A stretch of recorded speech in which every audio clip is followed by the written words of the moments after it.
Aujourd'hui, 3 décembre, c'est la journée internationale des personnes en situation de handicap.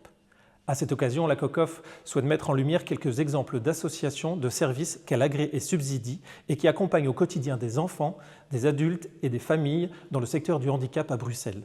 Merci à eux et à tous les autres pour leur travail extraordinaire. Bonjour, bienvenue au CREB. Je suis heureux de vous accueillir aujourd'hui au CREB d'Anderlecht. Le CREB accueille donc des enfants porteurs de polyhandicap lourdement dépendants non scolarisables, âgés entre 0 et 18 ans.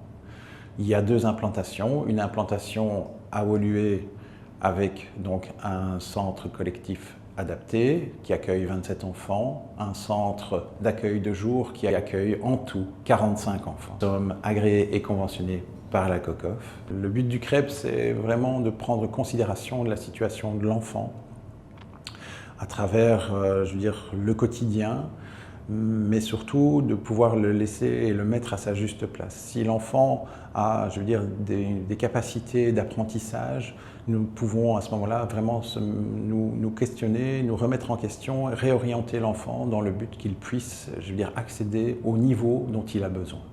En centre d'accueil de jour, le fonctionnement d'une journée se passe comme suit. L'enfant arrive soit par les transports, soit par le biais de ses parents, ou même par le fait du passage du centre de logement collectif adapté vers le centre d'accueil de jour. Et il y a toute une base rituelle qui est mise en place, c'est-à-dire que l'enfant arrive, on va se soucier d'abord de son état, de voir en fait s'il est bien, s'il a besoin d'être changé ou si il a besoin d'être hydraté, alimenté. Nous allons alors après mettre en place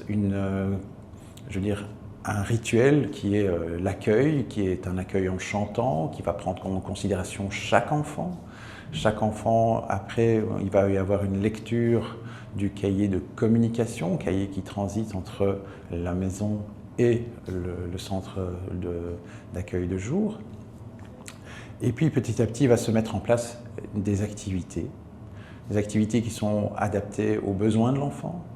Et au terme de ça, il y a, la mise en place du repas.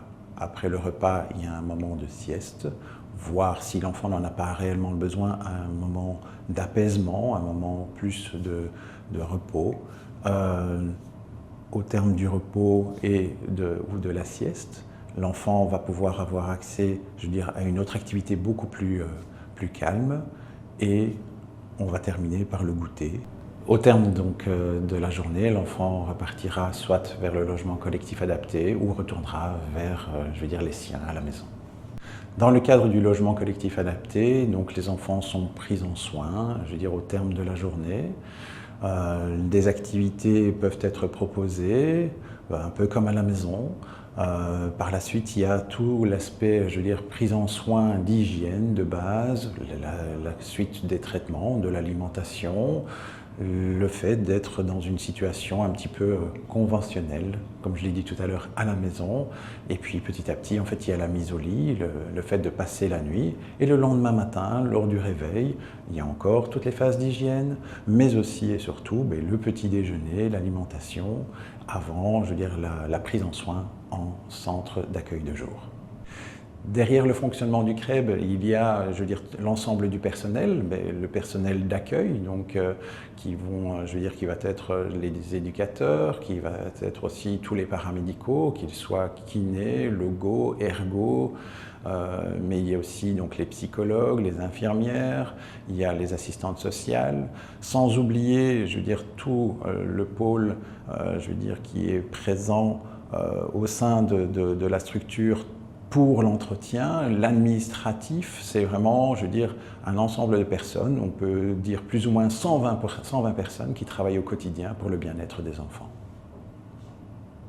La conception du CREB Anderlecht, c'est, est la table de la réflexion donc, de la personne à qui je succède, à qui j'ai la chance de succéder, Daniel Van den Bos, qui, à travers les longs trajets que faisaient certains enfants venant donc, de la partie d'Anderlecht et toute la partie du nord de Bruxelles, se retrouvaient quelquefois dans des embouteillages et prenaient énormément de temps, dans les transports. La réflexion s'est faite aussi sur le fait de l'implantation à proximité d'une structure hospitalière, en l'occurrence ici Erasme, dans le but de pouvoir toujours subvenir aux besoins en cas de problème. La conception, s'est faite d'une manière assez idéale, même malgré les conditions Covid, parce qu'en moins d'une année, le bâtiment fut construit et inauguré donc le 1er septembre 2021.